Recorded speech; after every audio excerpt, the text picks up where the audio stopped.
Ganesha Chaturthi are Vinayaka Chavithi. ఈ పూజకి ఈ పేరు ఎందుకు వచ్చింది? ఈ వ్రతము లేదా పూజను ఇలానే ఎందుకు చేసుకుంటున్నాము అన్న బేసిక్స్ తెలుసుకోవడం చాలా ఇంపార్టెంట్. ఎందుకంటే తెలిసి చేసే పూజకు బలం ఎక్కువ. గణేష చతుర్థి మీనింగ్ ఏంటో తెలుసుకుందాం.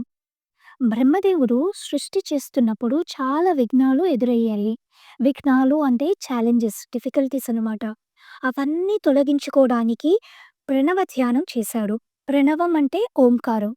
ఓంకార రూపమైన గణపతి బ్రహ్మకు దర్శనమిచ్చి ఇలా అన్నాడు: సృష్టిని చేసే శక్తి నీలోనే ఉంది. ఆ శక్తిని ఒక్కసారి ధ్యానం చేయమని వినాయకుడు చెప్పిన విధంగా తనలో ఉన్న సృష్టి చేసే మహామాయ శక్తిని ధ్యానిస్తే ఆ తల్లి కాలరూపిణిగా బ్రహ్మ ముందుకు వచ్చింది. ఆమె చూడటానికి 4 పాదాలు, 4 చేతులు, 4 ముఖాలతో తేజోవంతంగా అంటే అద్భుతమైన వెలుగుతో ఉంది. బ్రహ్మకు నమస్కరించి ఇప్పుడు నేనేం చేయాలని అడిగింది. అప్పుడు బ్రహ్మదేవుడు ఇంతకు ముందు గణపతి తనకు ఉపదేశించిన ఏకాక్షర మంత్రాన్ని ఆమెకు ఉపదేశించాడు. ఆ మంత్రంతో ఆజ్ఞాచక్రం అంటే కనుబొమ్మల మధ్య దృష్టి ఉంచి కాలరూపిణి చేసిన తపస్సుకు మెచ్చి నీకు ఏం కావాలి అని వినాయకుడు అడిగాడు. ఆమె ఇలా కోరుకుంది. శ్రద్ధగా వినండి. ఆమె ఏ 4 వరాలు కోరుకుందో. ఎందుకంటే మనం కూడా పూజ చేసుకున్న తర్వాత దేవుడిని అడగాల్సిన వరాలివే. ఫస్ట్‌ది నీ పాదాలపై దృఢమైన భక్తి. రెండవది నాకు నీకు అనుబంధం ఉండాలి. అంటే నా పేరు స్మరించగానే నీవు గుర్తు రావాలి. మూడవది నిన్ను ఆరాధించాలి అంటే నేను ఉండాలి. ఇంకా నాలుగవ వరం ఈ సృష్టిని నిర్వహించే సమర్థతను నాకు ఇవ్వు. నిర్వహించే సమర్థత అంటే మేనేజింగ్ క్యాపబిలిటీస్ అనమాట. ఇలాంటి వరము ఇవ్వమని కాలరూపిణి అడగగా వినాయకుడు ఇలా అన్నాడు: ధర్మ అర్థ కామ మోక్షములు 4 ఇవ్వగల తిదివి కనుక నీ పేరు ఇకపై చతుర్థి.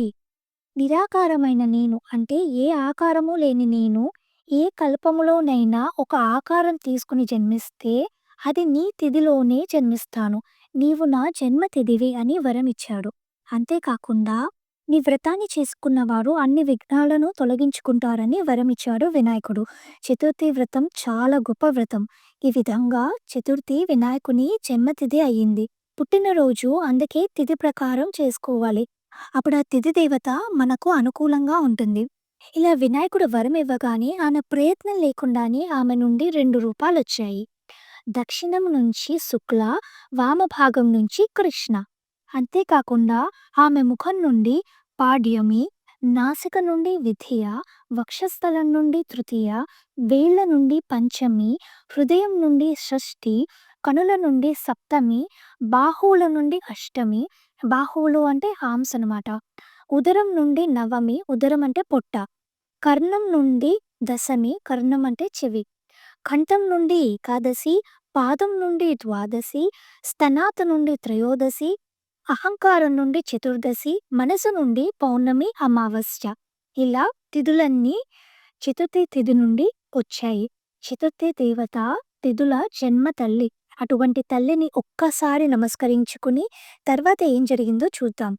ఆమె నుండి 2 రూపాలొచ్చాయి కదా! అవి శుక్లపక్ష చతుర్థి, కృష్ణపక్ష చతుర్థి. శుక్లపక్ష చతుర్థికి వరద అని నామముంది. కృష్ణపక్ష చతుర్థికి సంకష్టహర చతుర్థి అని పేరుంది. మనకి ఉన్న కోరికలు తీరాలంటే గణపతిని శుక్లపక్ష చతుర్థి రోజు పూజించాలి.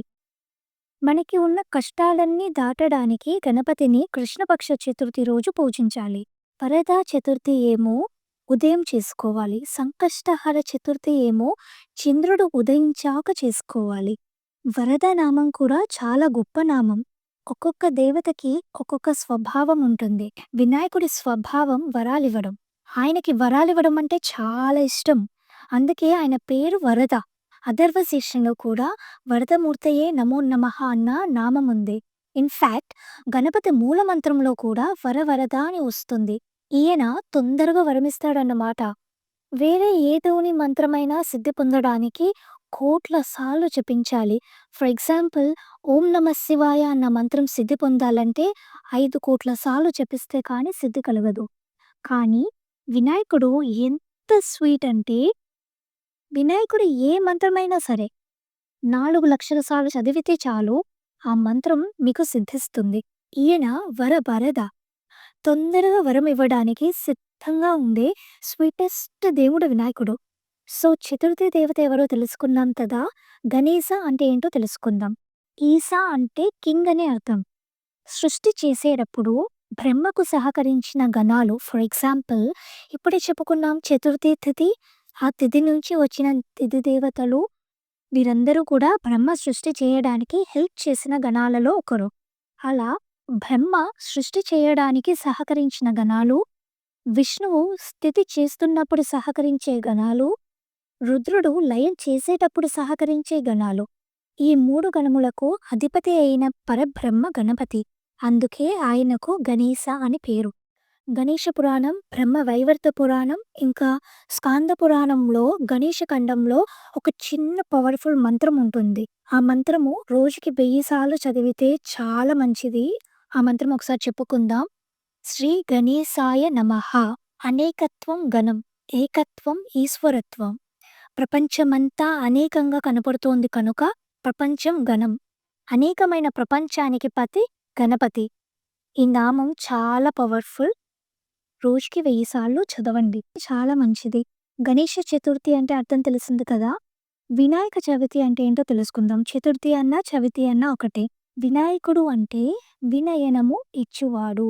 వినయనం అంటే శిక్షణ ఇచ్చేవాడు అని. మనకి బుద్ధినిచ్చి, మన జీవితాలని సరైన పద్ధతిలో తీర్చిదిద్దేవాడు వినాయకుడు. గణేష చతుర్థి, వినాయక చవితిలనే వినాయక వ్రతకల్పం అని కూడా అంటాం కదా! వినాయక వ్రతకల్పం అంటే ఏంటో తెలుసుకుందాం. కల్పం అన్న పదం వేదం నుంచి వచ్చింది. వేదానికి 6 అంగములున్నాయి. వేదం ఒక చెట్టు అనుకోండి. దానికి 6 బ్రాంచెస్ ఉన్నాయి. అవేంటంటే శిక్ష, వ్యాకరణ, ఛంద, నిరుక్త, జ్యోతిష్య, కల్ప. కల్పం అంటే వేదములలో యజ్ఞ విధులని చెప్పేది కల్పము. అలానే ఆ యజ్ఞములకు మరొక రూపమే వ్రతం. వ్రతము చేసే విధానం ఏ శాస్త్రంలో ఉందో దాన్ని కల్పము అని అంటారు. వ్రతములన్నీ కూడా చెప్పబడిన శాస్త్రాన్ని వ్రతకల్పములు అని అంటారు. వినాయకుడి వ్రతం కూడా శాస్త్రోక్తం కనుక దీన్ని వ్రతకల్పం అన్నాం. మనం సంకల్పం చెప్పుకునేటప్పుడు కల్పోక్త విధిన అంటాం కదా! అంటే ఇదే అన్నమాట. నెక్స్ట్ వీడియోలో గణేష చతుర్థి రోజున మట్టి వినాయకుడిని ఎందుకు పూజిస్తాము? ఆకులను ఎందుకు సమర్పిస్తాము? నీటిలో ఎందుకు నిమజ్జనం చేస్తాము? అసలు ఈ గణేష చతుర్థి పూజలో ఉన్న అంతరార్థం ఏంటో నెక్స్ట్ వీడియోలో తెలుసుకుందాం. మీకు ఈ వీడియోలో చెప్పిన ఇన్ఫర్మేషన్ యూస్‌ఫుల్‌గా అనిపిస్తే please like and subscribe and share చేయండి. Thank you for listening.